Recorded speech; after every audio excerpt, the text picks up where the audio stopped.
سال آیا، کمال آیا۔ ویسے تو سب صحابہ کرام کی شان بہت ہی اعلیٰ ہے، لیکن حضور علیہ السلام کے ایک صحابی ایسے ہیں کہ جو زمین پر چلتے ہیں تو ان کے قدموں کی آہٹ جنت سے آئی۔ چلے زمین پر قدم کی آہٹ، بہشت والوں کو دے سنائی۔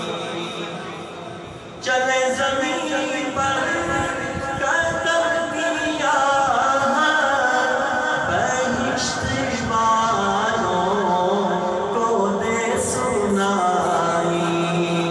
نبی کا پیارا غلام ایسا بلال آیا، کمال آیا۔ نبی کا پیارا غلام ایسا بلال آیا، کمال آیا۔ اور نبی تو صاحب سبھی ہے اعلیٰ، ہے رتبے سب کی عظیم و بالا، ہے رتبے سب کی عظیم و بالا۔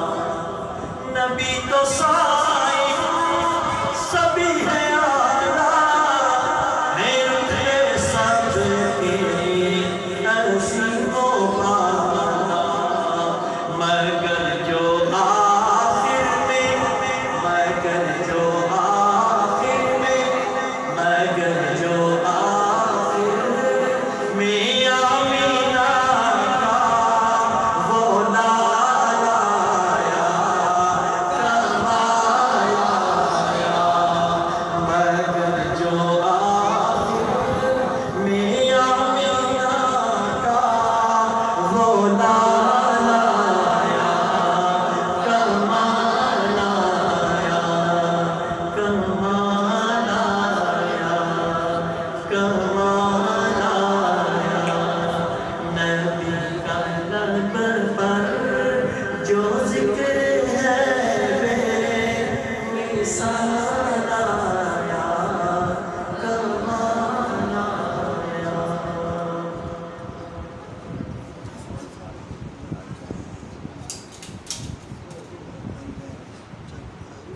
حضرت مفتی صاحب کے ساتھ ایک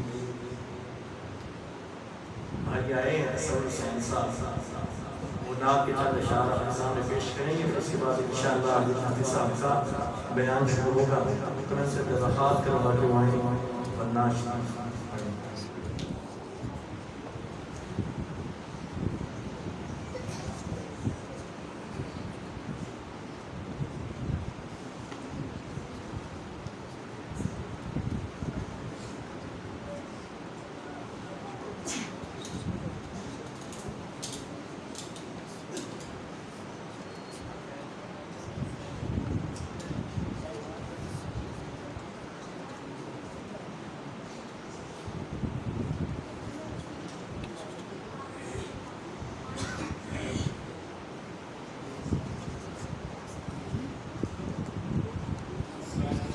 ورحمۃ اللہ وبرکاتہ۔ حضرات کا بند واسط حضرت محمد اللہم صلی علی محمد وعلی محمد کما صلیت علی ابراہیم وعلی آل ابراہیم انک حمید مجید۔ اللہم بارک علی محمد وعلی آل محمد کما بارکت علی ابراہیم وعلی آل ابراہیم انک حمید مجید۔ حمد باری تعالیٰ کے چند اشعار اپنے سامنے پیش کروں۔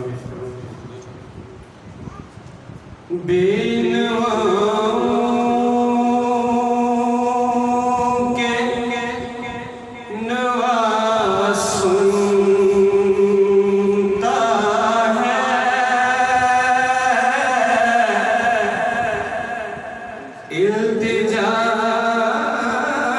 سب کی خدا سنتا ہے،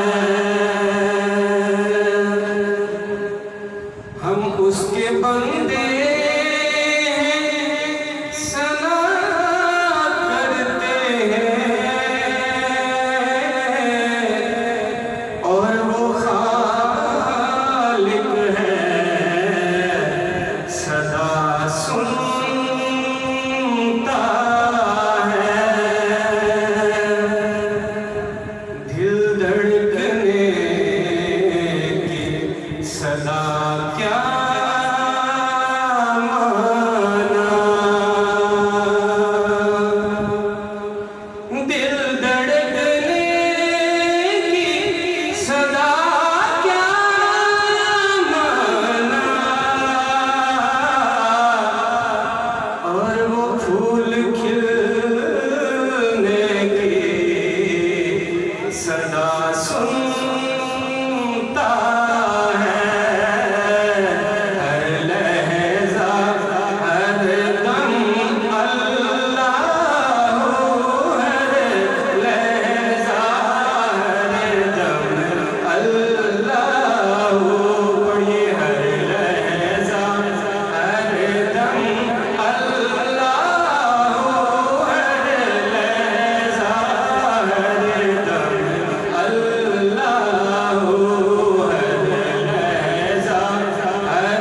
مسعود سنگھ صاحب اپنے مضمون پر انداز میں ناشتی پڑھیں گے.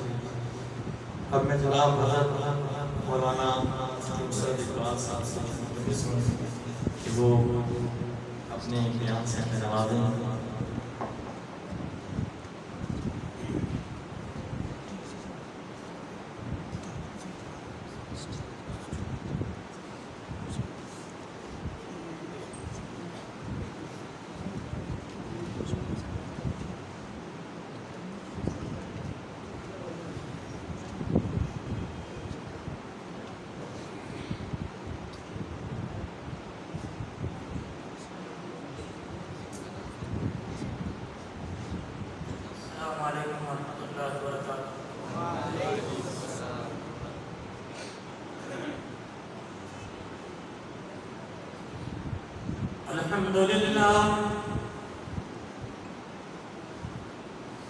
الحمد لله الذي لم يزل عالما قادرا قديرا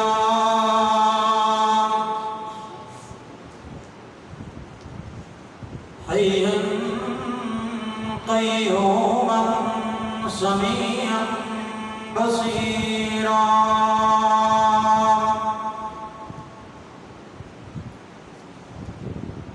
ونشهد أن لا إله إلا الله وحده لا شريك له في الخلق والأمر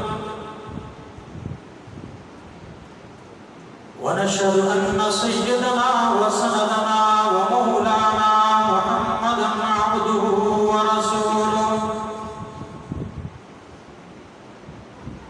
أما بعد فأعوذ بالله من الشيطان الرجيم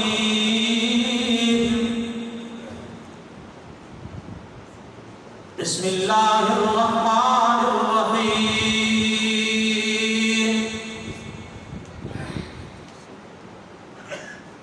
قل يا عبادي الذين أسرفوا على أنفسهم لا تقنطوا من رحمة الله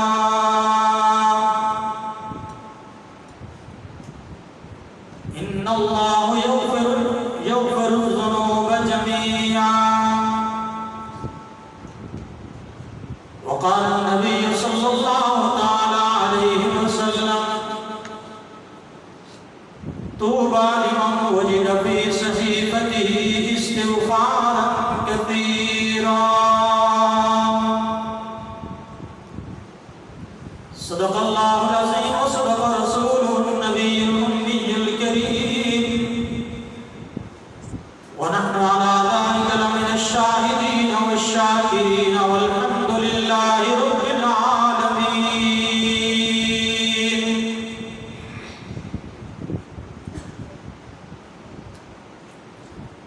اے خدا ایک دن جذبہ عاشقی، اے خدا ایک دن جذبہ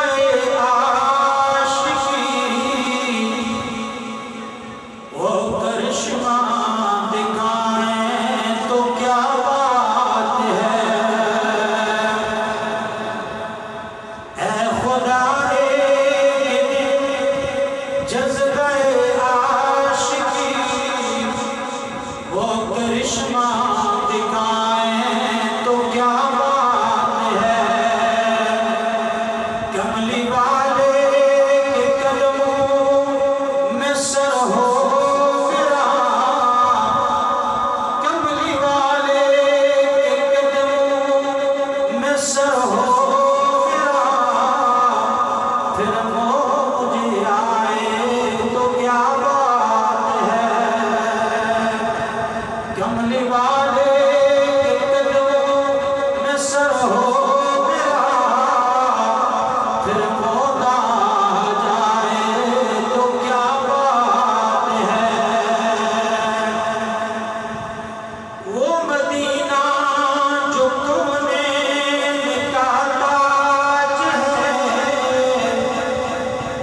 دعا کریں اللہ ہم سب کو مدینے کی حاضری نصیب فرمائے. وہ مدینہ جو تو نے نکالا تاج ہے،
حضرات علماء کرام، میزبان مکرم خطیب جامع مسجد ہاضہ حضرت مولانا طاہر صاحب، مولانا عبدالماجد صاحب، دیگر علماء کرام اور جوامع مجلس، آج ہم سب کی خوش قسمتی ہے کہ ہم سارے اللہ کے گھر میں اللہ کا قرآن سن کر بیٹھے۔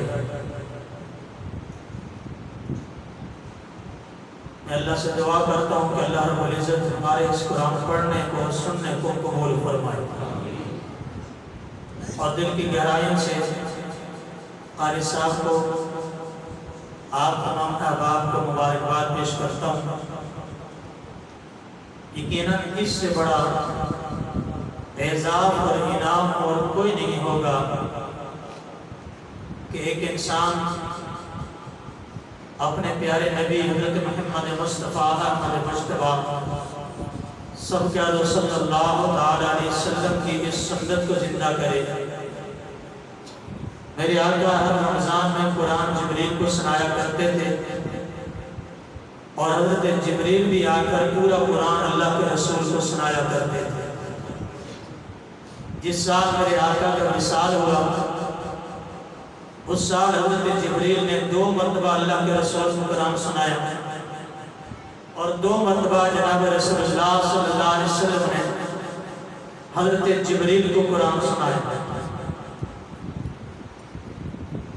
گویا قرآن کا سننا یہ بھی سنت ہے، اور قرآن کا سنانا یہ بھی سنت ہے۔ پیارے نبی صلی اللہ علیہ وسلم نے ارشاد فرمایا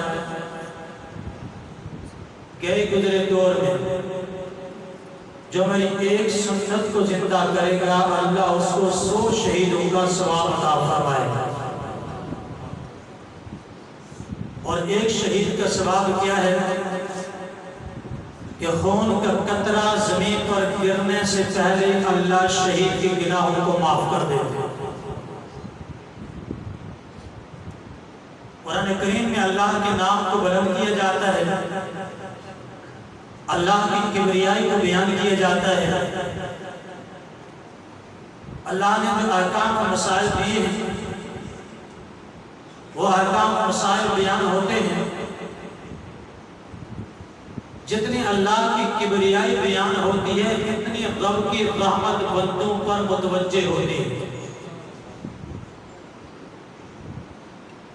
ایک روایت میں آتا ہے، اذا اذن المؤذن، جب مؤذن آذان دے تو پھر تم وہی کہو جیسے مؤذن نے کہا، مثل ما یقول المؤذن۔ آقا نے فرمایا جس نے مؤذن کی آذان کو سنا، آذان کا جواب دیا، ہر لفظ کو جیسے مؤذن نے کہا ویسے کہا، حی علی الصلاۃ حی علی الفلاح کے جواب میں لا حول ولا قوت الا باللہ پڑھا۔ آذان ختم ہو گئی، اس نے آذان کا جواب دیا، اور آذان کا جواب دینے کے بعد اس نے درود پڑھا۔ جس نے آذان سنی اس نے مجھ پر درود پڑھا۔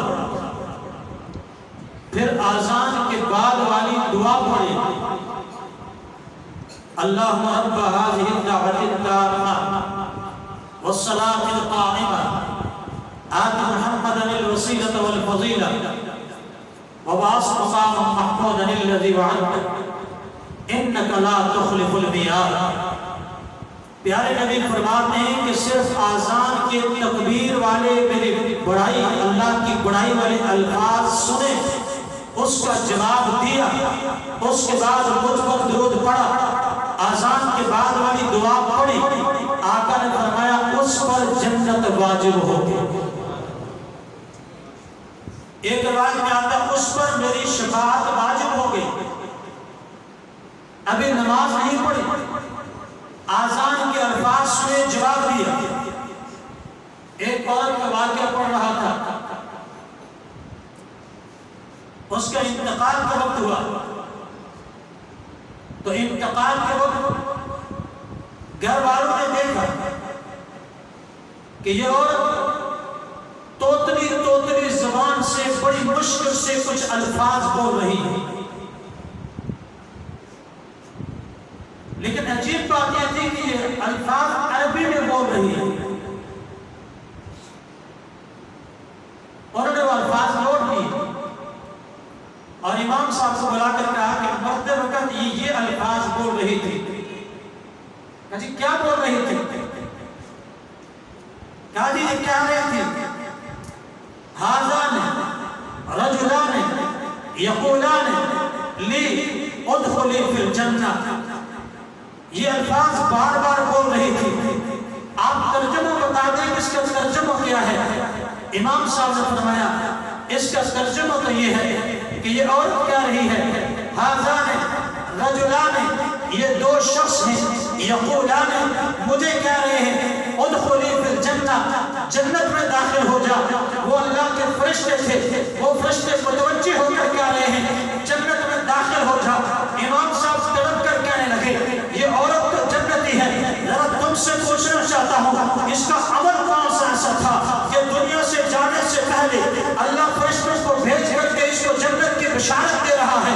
گھر والے کہنے لگے اور تو کوئی بڑا عمل پتہ نہیں ہے، نماز یہ بھی پڑھتی تھی، نماز ہم بھی پڑھتے تھے، روزہ یہ بھی رکھتی تھی، روزہ ہم بھی رکھتے تھے، ذکر یہ بھی کرتی تھی، ذکر ہم بھی کرتے تھے، قرابت یہ بھی کرتی تھی، قرابت ہم بھی کرتے تھے۔ ہاں ایک بات تھی کہ جب مؤذن آواز دیتا تھا اللہ اکبر کی صدائیں مسجد سے بلند ہوا کرتی تھی، یہ اللہ کی بندی جہاں بیٹھی ہوتی تھی اٹھ کر بیٹھ جاتی تھی، سر پہ دوپٹہ لے لیتی تھی اور بڑے بڑے آج سرا انداز ہے بیٹھ کر کے سر جھکا لیتی تھی اور کہتی تھی میرے اللہ کی طرف سے بلاوا آ گیا ہے، رب کا نام بلند ہو رہا ہے۔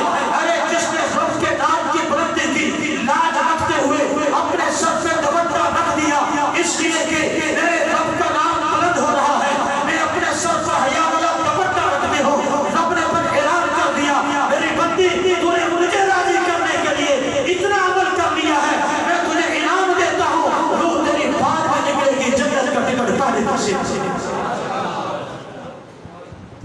ارے ایک آزان کا جواب دینے پر جنت کا ٹکٹ مل رہا ہو تو پھر پورا قرآن سننے اور سنانے پر میرا روح کتنا جوش میں ہوگا، اس کی رحمت کتنی جوش میں ہوگی۔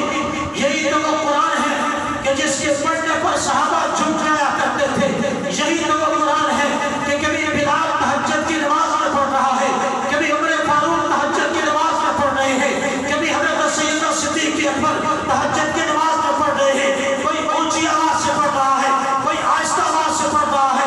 نبی اکرم تشریف لاتے ہیں، فرمایا ابو بکر تیری آواز بہت پست ہے، عمر تیری آواز بہت بلند ہے، ابو بکر تو آہستہ کیوں پڑھ رہا ہے، عمر تو اونچی آواز سے کیوں پڑھ رہا ہے؟ ابو بکر عرض کرتے ہیں آقا جس کو میں قرآن پڑھ کے سنا رہا ہوں وہ علیم بذات الصدور ہے، وہ تو دلوں کے بھیدوں کو بھی جاننے والا ہے، وہ تو ہر ایک بات کو سننے والا ہے، سمندر کی تہہ میں مچھلی چل رہی ہوتی ہے وہ تو سن رہا ہوتا ہے، اس لیے آہستہ پڑھ رہا ہوں۔ رب کے پاک پیغمبر نے فرمایا اگر تو بتا نا تو اونچی آواز سے کیوں پڑھ رہا ہے؟ حضرت عمر عرض کرتے ہیں آقا اونچی آواز سے اس لیے پڑھ رہا ہوں تاکہ شیطان بھاگ جائے، جہاں سے شیطان جہاں ہوتا ہے۔ عمر کی آواز بھی عجیب تھی، میرے آقا نے فرمایا عمر تیری شان بھی عجیب ہے، تو جس راستے سے گزرتا ہے شیطان راستہ چھوڑ کے بھاگ جاتا ہے، عمر تو شیطان کا دشمن ہے، شیطان تجھ سے بھاگ جاتا ہے، آقا اس لیے اونچی آواز سے پڑھتا ہوں تاکہ شیطان بھاگ جائے۔ میرے آقا نے فرمایا ہاں عمر تیرے پڑھنے سے شیطان بھاگتا تو ضرور ہے لیکن نبی کی سنت کو زندہ کر۔ آقا کیا سنت ہے؟ فرمایا ابو بکر تو تھوڑی آواز اونچی کر لیا کر، عمر تھوڑی آواز نیچے کر لیا کر، اس لیے کہ تیرے رب کو اور تیرے نبی کو اعتدال بڑا پسند ہے۔ قرآن تو بھی پڑھے گا، قرآن تو بھی پڑھے گا۔ ارے میں عرض کرنا چاہتا ہوں آج ہمیں قرآن کی دولت کو چھوڑا، ہم دنیا میں ٹھوکریں کھانے لگے،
گا وہ کون تھے؟ وہ ابو ذر غفاری تھے۔ وہ کون تھے جن کو اللہ کے رسول نے فرمایا ابو ذر تیری شان بھی عجیب ہے، تو نے زندگی گزاری تو اکیلے، تو مرے گا تو اکیلے، تیرا جنازہ ہوگا تو اکیلے، تو ایسا زائد پاک صحابی ہے کہ پھر اکیلے مرے۔ اور مرنے کے وقت حالت یہ تھی، اپنی بیوی کو کہا، اپنی بیٹی کو کہا میں اکیلے ہوں۔ میرے نبی نے فرمایا تھا ابو ذر جب تیرا انتقال ہوگا، تیرا انتقال جنگل میں ہوگا، لیکن صحابہ کی ایک جماعت آئے گی تیرے جنازے پر آ کر نماز پڑھے گی۔ اپنی گھر والی کو کہا، بیٹی کو کہا کہ بیٹا جب میں مر جاؤں مجھے غسل دے کے چارپائی پر رکھ کے جہاں چھوڑ دینا۔ صحابہ کی جماعت آئے گی، بیوی کہنے لگی آپ ہی کیسی بات کرتے ہیں، ہم جنگل میں بیٹھے ہیں، مکانات نہیں ہیں۔ ہاں بے شک مکانات نہیں ہیں، بے شک جنگل ہے، لیکن نبی کی زبان سے جو جملہ نکلتا ہے غلط نہیں ہو سکتا۔ ابو ذر غفاری کیا رہے ہیں میرے جنازے کو غسل دے کر چھوڑ دینا۔ انتقال ہوا، جنازے کو غسل دیا گیا، چارپائی سائڈ رکھ دی گئی، دور دیکھا تو گرد و غبار اڑ رہی ہے، یہ دیکھ رہی ہے، دور سے مکان نظر آیا صحابہ کی جماعت کو، عبداللہ بن مسعود جماعت کے سربراہ کہنے لگے دور ایک گھر نظر آتا ہے اور لگتا ہے کہ یہ ابو ذر کا گھر ہوگا، اس لیے کہ اللہ کے رسول نے ابو ذر کے بارے میں کہا تھا تو اکیلا زندگی بسر کرے گا، اکیلا تیرے موت واقع ہوگا۔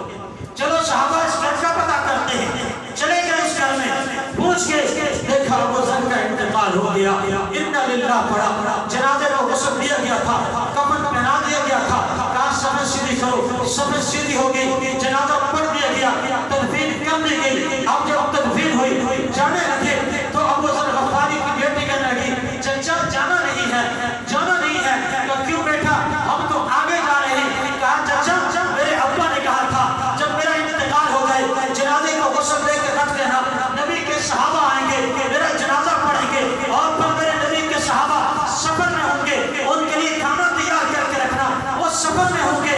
چچا ابا دنیا سے چلے گئے، کھانا میں نے تیار کر دیا، اب آپ جا نہیں سکتے، کھانا کھا کے جائیں گے۔ عبداللہ بن مسعود کہتے ہیں کہ جنازے کے بعد اس گھر میں کھانا کھانا تو رواج نہیں ہے، سنت نہیں ہے، لیکن واہ ابو ذر تیری بھی کیا شان ہے، دنیا زندگی میں اپنی صحابت کے دریا بہاتی ہے، تو مر گیا تیرے مرنے کے بعد بھی تیرے صحابت کے چرچے نظر آتے ہیں۔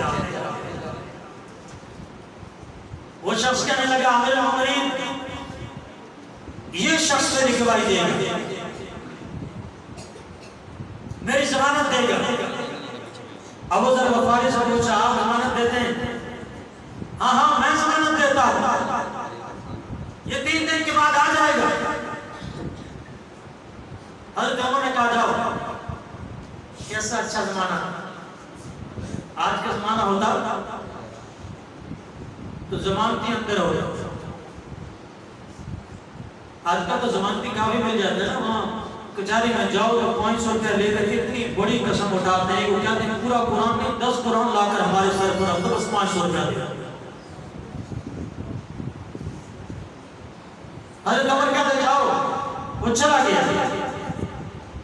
تیسرے دن ظہر کی نماز کے وقت سارے صحابہ جمع ہوئے، مقتول کے ورثہ بھی موجود ہیں، جو وقت گزر رہا ہے صحابہ پریشان ہے، لگتا ہے ابو ذر کی شامت آ گئی،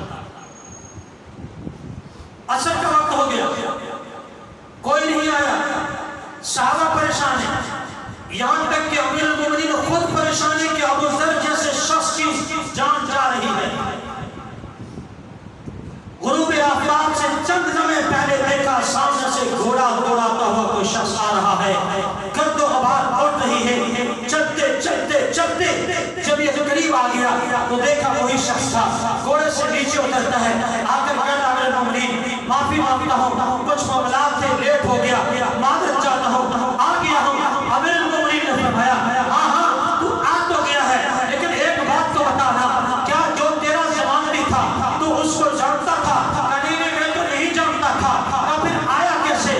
اس لیے آیا تھا کہ میں چاہتا تو غائب ہو سکتا تھا، لیکن میں نے بہت سوچا اور سوچ کر میں نے کہا ارے جان تو ایک ہی ہے نا، یہ تو چلی جائے گی، لیکن ایسا نہ ہو کہ آج اگر میں اپنے ضمانتی سے چھپ کر کہیں چلا جاؤں، دنیا والے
قرآن آتا ہے یوں زندگیاں تبدیل ہوتی ہیں، زندگیاں تبدیل ہوتی ہیں۔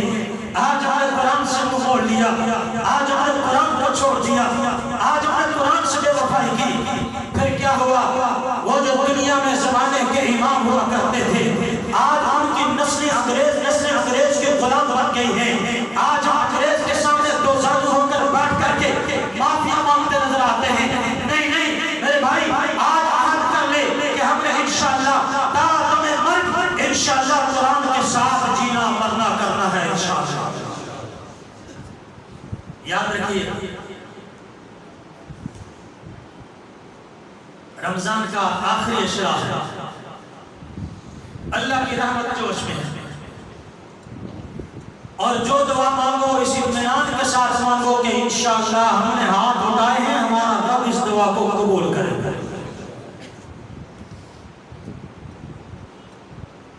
البتہ ایک بات ہے، ہم میں سے اکثر لوگ وہ ہیں کہ جو دعا مانگتے ہی نہیں،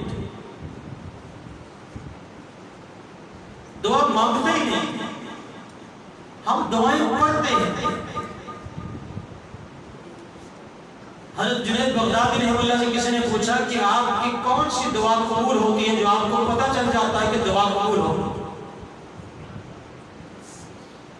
کہنے لگے وہ دعا کہ جس کے مانگنے پر میری آنکھوں سے آنسو نکل آئے، بدن پر کب کبھی تاری ہو جائے، مجھے یقین ہوتا ہے اللہ نے میری دعا کو قبول کر دیا۔ جنید بغدادی رحمہ اللہ کی بڑی ولی بغداد میں بیٹھے ہیں، ایک شخص آئے کہتا ہے حضرت جیب میں پیسے نہیں ہیں، دعا کریں، قافلہ جا رہا ہے حج کے لیے، اللہ مجھے حج کی توفیق دے۔ اس وقت نوٹوں کے قافلے جایا کرتے تھے۔ جنید بغدادی رحمہ اللہ نے جیب سے 1 روپیہ نکال کے یہ لو اور جاؤ حج کر کے۔ اب 1 روپے میں حج ہوتا ہے؟ بولا نا تو بھائی میری بات سمجھ آ رہی؟ آپ نے چپ کر روزہ بھی رکھا ہوا۔ ایک مولوی صاحب تقریر کر رہے تھے، تقریر کرتے کہتے بھائی میں اکیلا ہی بول رہا ہوں، ذرا تم بھی بولو نا۔ مجمع میں سب کے بابا جی کہنے لگے مولوی صاحب سب بڑے بھی تسی کھانے والے، مرغے بھی تو آپ ہی کھاتے ہو نا، اگر بولتے آپ ہو۔ مولوی صاحب نے کہا مرغے میں کھاتا ہوں تو آزانہ بھی تو میں دیتا ہوں نا، کہ بھی آپ نے آزان دیے، ہم تو 1 روپیہ صدقہ کرتے ہیں، 2 کرتے گن گن کے کرتے ہیں۔ اللہ کے رسول نے اپنی ازواج مطہرات میں سے ایک کو فرمایا کہ کبھی گن کے صدقہ نہیں کرنا۔ یا رسول اللہ کیوں؟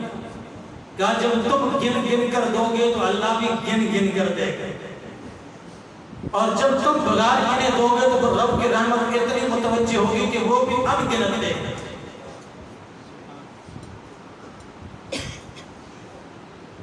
پرانے زمانے کی بات ہے، لوگوں کو تاریخ یاد نہیں ہوا کرتی، کچھ گاؤں میں بابے ہوتے تھے جن کو تاریخ یاد ہوتی تھی۔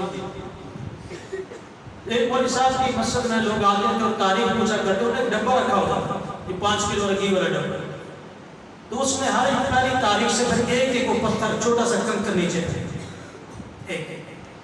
جب کوئی تاریخ پوچھتا تو وہ کہتے ہیں گنتے کہ 1 2 3 4 5 کتنے پتھر پڑے ہیں، جتنے پتھر ہوتے اتنی تاریخ ہوتی۔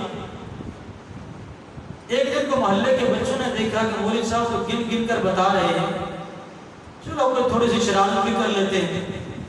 انہوں نے محلے سے کچھ چھوٹی چھوٹی کنکریاں اٹھائیں اور لا کر کے اس ڈبے میں ڈالا۔ اب کوئی آیا پوچھا کہ حضرت آج کتنی تاریخ ہے؟ حضرت ڈبہ کھولنے کے لیے گئے، جا کے گننے لگے، گن گن گن گن کر واپس آئے، کہنے لگے آج 60 تاریخ ہے۔ آج کتنی تاریخ؟ 60 تاریخ ہے۔ اور اگر مولوی صاحب خدا کا خوف کرو کبھی 60 بھی تاریخ ہوئی؟ اور اگر بھائی خدا کا خوف کر کے بتا رہا ہوں، ورنہ ڈبے میں تو 250 سے بھی زیادہ پتھر پڑے ہوئے۔ بھائی یہ جو گن گن کر دینا، اللہ ہمیں اپنے راستے سے دینے کی توفیق عطا فرمائے۔ میں عرض کر رہا تھا جنید بغدادی رحمہ اللہ نے اس کو 1 روپیہ دیا، کہا جاؤ حج کر کے آؤ۔ کہنے لگا حضرت 1 روپے میں حج ہوتا ہے؟ کہاں ہو جاتا ہے، جاؤ۔ اب وہ پوچھا جہاں نوٹوں کی منڈیاں لگی تھی، وہاں جا کر دیکھنے لگا کہ 1 روپے میں حج کہاں سے ہوگا؟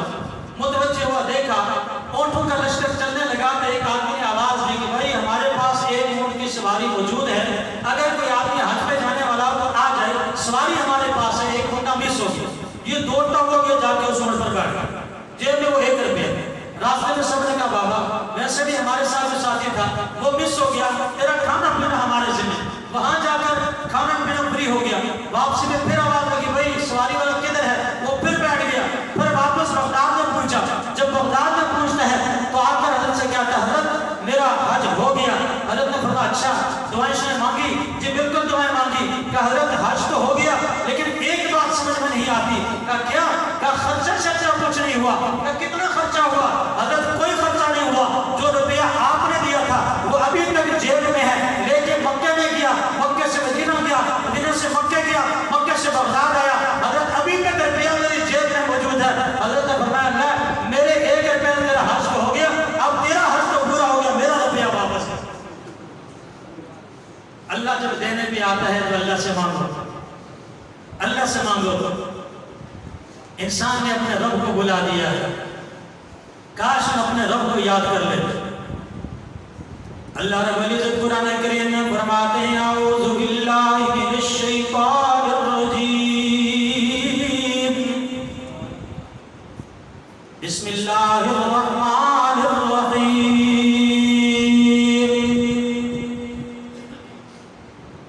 یا ایھا الانسان ما غرک بربک الکریم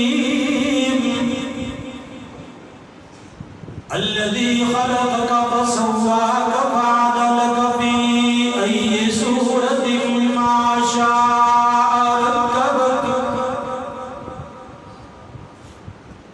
کلا بل تکذبون بالدین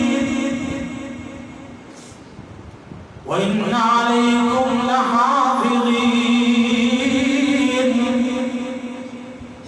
كِرَامًا كَاتِبِينَ يَعْلَمُونَ مَا تَفْعَلُونَ یا ایھا الانسان، ساری انسانیت کو متوجہ کر کے میرا اللہ فرما رہے ہیں انسان ما غرک بربک الکریم، تجھے اپنے رب کے بارے میں کس نے دھوکے میں ڈالا ہے؟ تو دن بھر کھاتا اللہ کا ہے، پیتا اللہ کا ہے، جوانی تجھے میرے اللہ نے عطا کی، رزق تجھے میرا اللہ دے رہا ہے، تیرے سفر حضر کا مالک میرا اللہ ہے، تیرے گھر والوں کا رازق بھی میرا اللہ ہے، تو بیمار ہوتا ہے تو تجھے شفا بھی میرا اللہ دیتا ہے، اور تیری نزا کا وقت آتا ہے تو تیری زبان پہ کلمہ بھی میرا اللہ جاری کرتا ہے۔ کبھی سوچ نہ تو اپنی جوانی میں اتنا اکڑتا ہوا نظر کیوں آتا ہے؟ 5 وقت میں مؤذن آواز دے کر کہہ رہا ہے آؤ نظر اللہ کے دروازے کی طرف، آؤ نظر مسجد میں رب تجھے بلا رہا ہے، مجھ سے ملاقات کر کے چلے جاؤ، پر میرا نوجوان کہتے نہیں اللہ سے ملنے کے لیے نہیں آنا، مجھے رشتہ داروں کے پاس جانا ہے، مجھے دوستوں کے پاس جانا ہے، مجھے کرکٹ کھیلنے کے لیے جانا ہے، مجھے موبائل سے فرصت نہیں ہے، مجھے باغ و بہاروں سے فرصت نہیں ہے، تاجر سے تاجر کو تجارت سے فرصت نہیں ہے،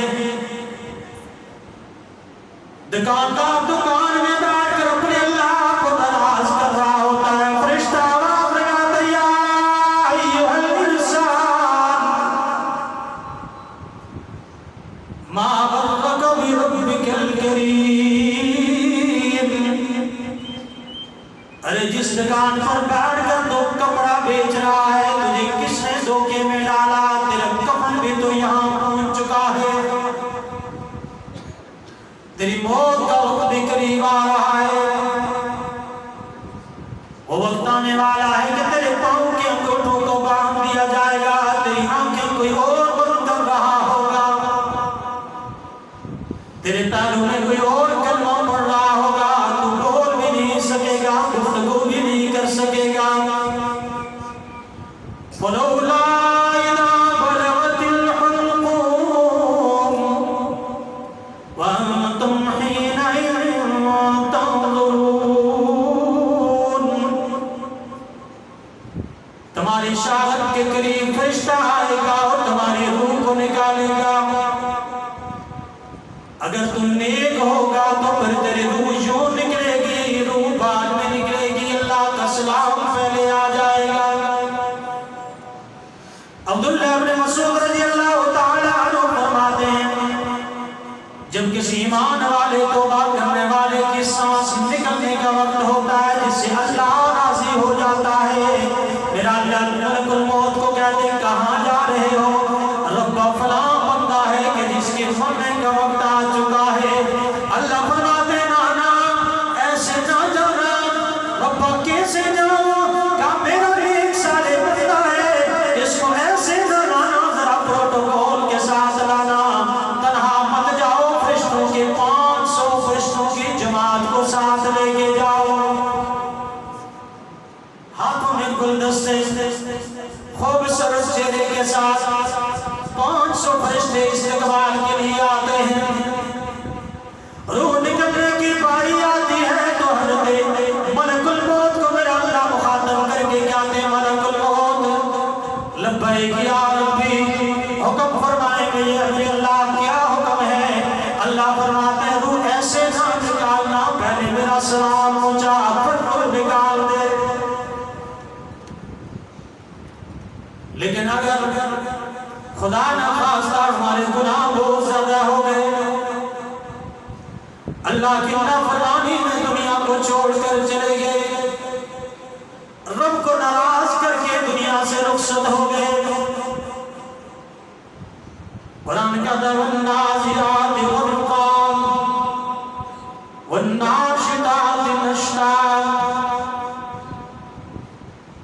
روح نکالنے والے فرشتے جب آتے ہیں تو اتنی سختی کے ساتھ روح نکالتے ہیں جیسے جاڑی دار کانٹے والی لکڑی کو کسی دوپٹے میں ڈال دو پھر کھینچ کر کے نکالو، وہ کپڑا ٹکڑے ٹکڑے ہو جاتا ہے، صحیح سلامت نہیں ہوتا.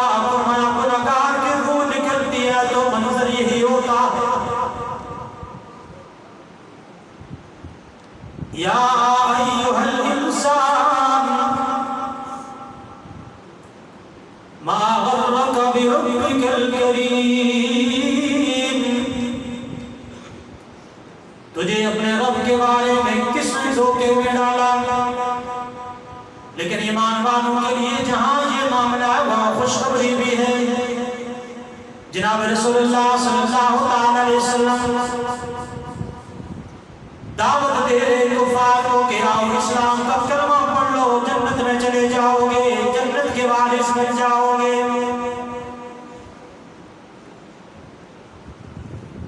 کچھ لوگ ایسے کہنے لگے جاؤ اپنے نبی سے کہہ لو ہمارے گناہ اب اتنے زیادہ ہو چکے ہیں کہ اب تو معافی کی گنجائش نہیں. حضرت راشی کہنے لگے کہ میں نے حضرت حمزہ کو قتل کیا. ہندا کہنے لگی کہ میں نے حضرت حمزہ کے کلیجے کو چبا چبا کے کھایا. اپنے اپنے گناہ یاد کر کے کہنے لگے جاؤ نبی کریم سے پوچھو اگر ہم اسلام قبول کر لیں تو ہمارے گناہ معاف ہوں گے کہ نہیں ہوں گے. یاد رکھیے ہمارے نبی اپنی امت میں بڑے شفیق اور ہمارا اللہ اپنے نبی کی امت میں اس سے بھی زیادہ محبت کرنے والا. جناب رسول اللہ صلی اللہ علیہ وسلم کے پاس جب یہ بات پہنچی تو رب آسمانوں سے فوراً جبریل کو بھیج کر کہا جاؤ جبریل جلدی میرے نبی پر وحی نازل کرو، کہو قل یا عبادی الذین اسرفوا علی انفسہم، قل یا عبادی الذین اسرفوا علی انفسہم لا تقنطوا من رحمت اللہ.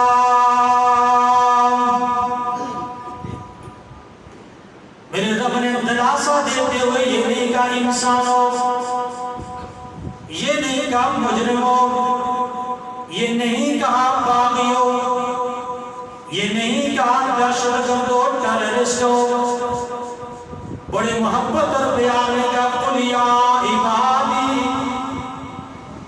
میرے نبی میرے بندوں سے کہہ دو یہ اگرچہ بھٹکے ہوئے تھے مراج واپس آ گئے، اپنے رب سے راضی ہونا چاہتے ہیں تو ان کا رب بھی راضی ہونے میں دیر نہیں کرے گا۔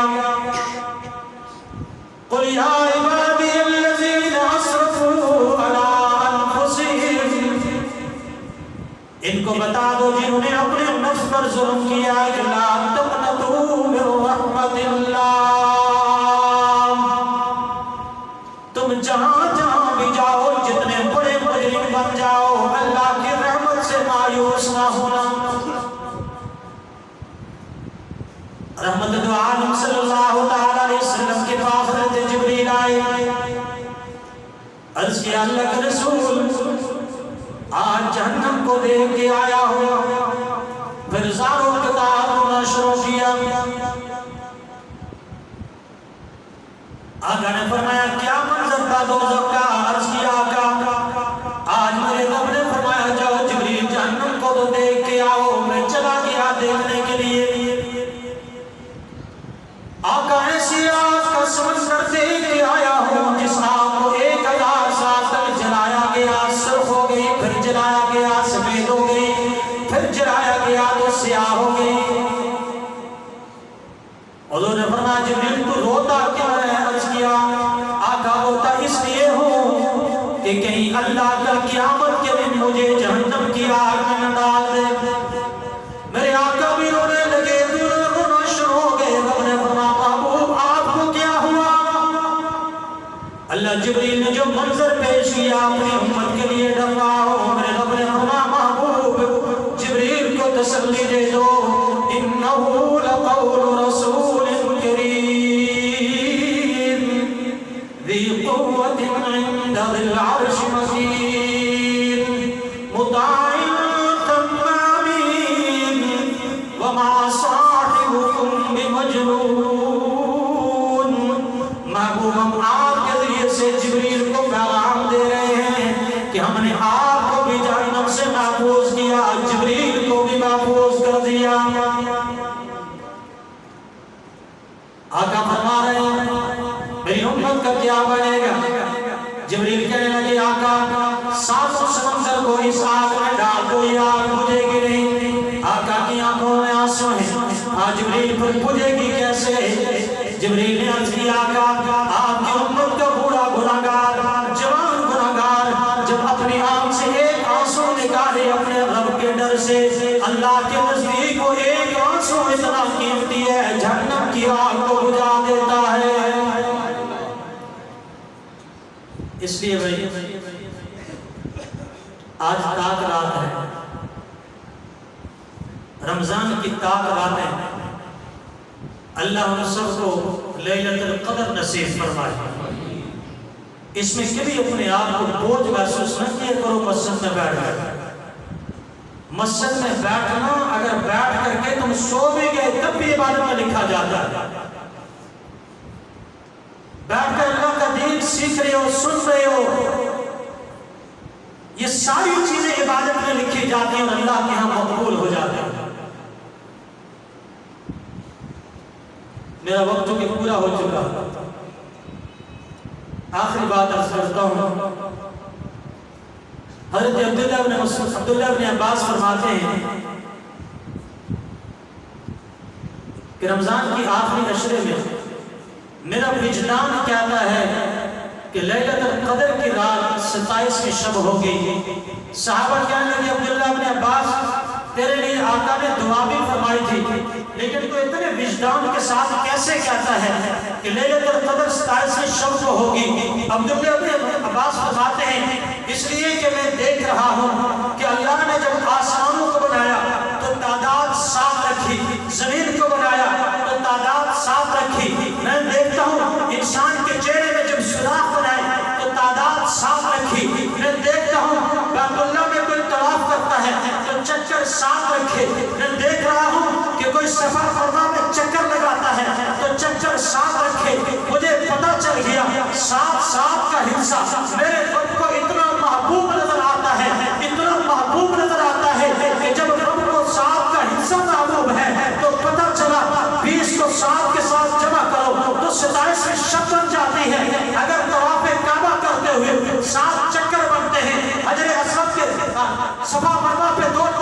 سات چکر بنتے ہیں، آسمان بھی ساتھ ہے، زمین بھی ساتھ ہے، انسان کے چہرے پہ سوراخ بھی ساتھ ہے، تو پھر میرا وجدان کہہ رہا ہے کہ لیلۃ القدر میں 27ویں کو ہوگی، اس لیے میں تو 27ویں کو جاگا کرتا ہوں۔ حضرت عبداللہ ابن عباس کے اس وجدان پر، اس استدلال پر سارے صحابہ حیران ہو گئے، لیکن پھر بھی میرے آقا نے فرمایا تھا آخری عشرے میں تلاش کرو، ہو سکتا ہے 21 ہو سکتا ہے 23 ہو سکتا ہے 25 ہو سکتا ہے 27 ہو سکتا ہے 29 لیکن یاد رکھنا ان میں سے ہوگی تو ایک ہے، ہوگی تو ایک ہی، لیکن باقی راتوں میں جو عبادت ہوگی اس عبادت کو بھی اللہ اتنا عطا کرے گا، اتنا عطا کرے گا کہ یہ نہیں ہوگا کہ آپ روزہ رکھو گے تو اتنا ثواب ملے گا، حج کرو گے تو اتنا ثواب ملے گا، جہاد کرو گے تو اتنا ثواب ملے گا۔ فرمایا ان راتوں میں عبادت کرو گے تو ثواب گن کر نہیں عطا کروں گا، اپنی شان کے مطابق عطا کروں گا۔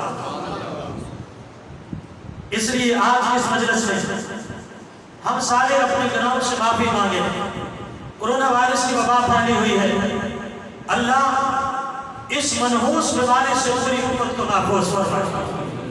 بھائی یاد رکھنا مادیت کا دور ہے، دوائی اپنی جگہ پہ ہے، لیکن یاد رکھنا یہ جو وبائیں آتی ہیں، بیماریاں آتی ہیں، عذاب آتے ہیں، یہ گناہوں کی وجہ سے آتے ہیں، یہ گناہوں کی وجہ سے آتے ہیں۔ ظہر الفساد فی البر والبحر بما کسبت ایدی الناس، اللہ کا قرآن کہتا ہے خشکی میں تری میں جتنے فتنے فساد ہو رہے ہوتے ہیں، الٹ پلٹ ہو رہا ہوتا ہے، یہ کسی اور کی وجہ سے نہیں، تمہارے ہاتھوں کی کمائی کی وجہ سے ہوگا۔ اب ہم عہد کریں کہ انشاءاللہ ایک کام ہم نے یہ کرنا ہے کہ پکی توبہ کرنی ہے، اللہ کو راضی کرنا ہے کہ اللہ ہم توبہ کرتے ہیں، اپنے گناہوں سے معافی مانگتے ہیں، ان تمام وباؤں سے ہماری حفاظت فرما۔ اور آخری درخواست ہے ہمارے ملک میں قادیانیت اس وقت 100 کی بلکہ 110 کی سپیڈ سے سفر کر رہی ہے۔ آج عہد کرو، اس مسجد میں بیٹھ کے عہد کرو، ان علماء کی موجودگی میں عہد کرو کہ انشاءاللہ ہم تحفظ ختم نبوت کے لیے اپنی جانیں قربان کر دیں گے، انشاءاللہ نبی کی ناموس پر آج نہیں آنے دیں گے۔ تیار انشاءاللہ؟ یہ وہ نقطہ ہے کہ جس پر پوری امت کا اتفاق ہے، پوری امت کا اتفاق ہے، نبی کی ناموس عزت اور وقار کے لیے، ان کے ختم نبوت کے لیے، دفاع صحابہ کے لیے ہم ایک ہیں، ایک رہیں گے، اپنی جانوں کے نذرانے پیش کریں گے، لیکن اس وقت میں قادیانیت کو آگے نہیں آنے دیں گے، اس کو ان کی بالادستی قبول نہیں کریں گے، انگریز کی بالادستی قبول نہیں کریں گے۔ اس کے لیے ہمارے بچے جائیں تو قبول ہے، جان جائے تو قبول ہے، اولاد جائے تو قبول ہے، بیوی جائے تو قبول ہے، والدین جائے تو قبول ہے، ساری دنیا میں بالا ہو جائے، لیکن نبی کی ناموس میں انشاءاللہ آج نہیں آنے دیں گے۔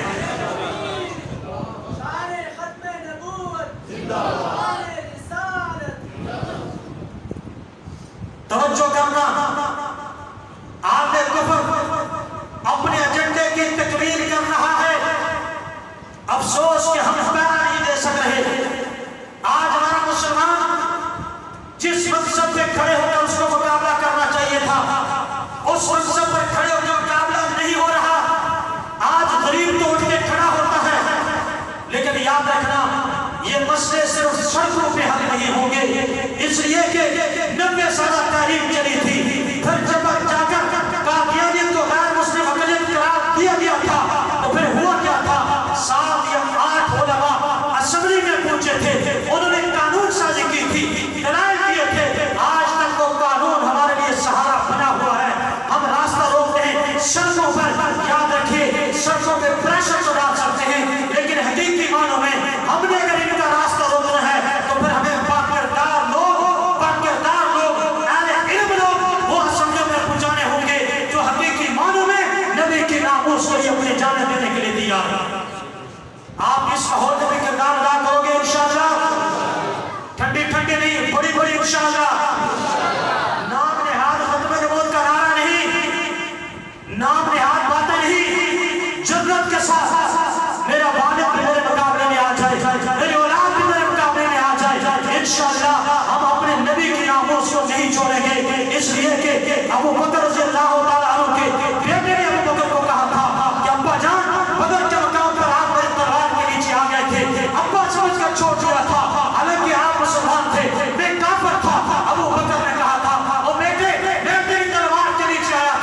پیغام ہے ان علماء کا پیغام ہے.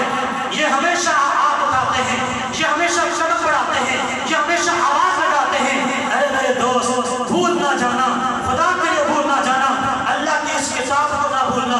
جب کتاب سامنے آ جائے تو اس کتاب کو نہ چھوڑنا, رسول اللہ کی ناموس آ جائے, اس کی سنت آ جائے, اس کو نہ چھوڑنا. سب کسی کو چھوڑ دینا.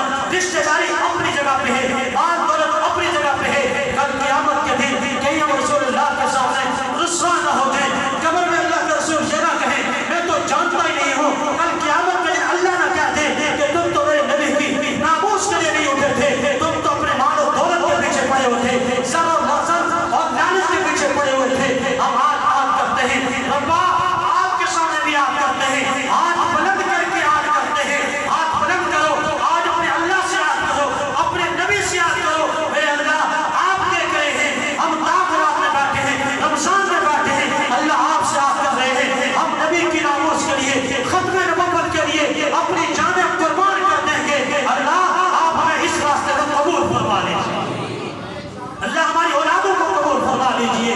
آخر میں آپ حضرات کا شکریہ بھی ادا کرتا ہوں. وقت 10 منٹ اوپر ہو گئے, شاید آپ تھک بھی گئے ہوں گے, مولانا سے بھی معذرت کرتا ہوں, لیکن ضرورت اس عمر کی ہے. اپنے رب کو راضی کریں گے, مسئلہ تب بنے گا. رب راضی نہیں ہوگا, مسئلہ نہیں بنے گا. اللہ مجھے آپ کو رب کو راضی کرنے کی توفیق عطا فرمائے. اور یہ جو معصوم بچے مدرسے میں پڑھنے والے, قرآن پڑھنے والے, دین کا علم حاصل کرنے والے, جن کی وجہ سے اللہ کا عذاب ڈرتا ہے, ان کی قدر کرو, علماء کی قدر کرو, حفاظ کی قدر کرو.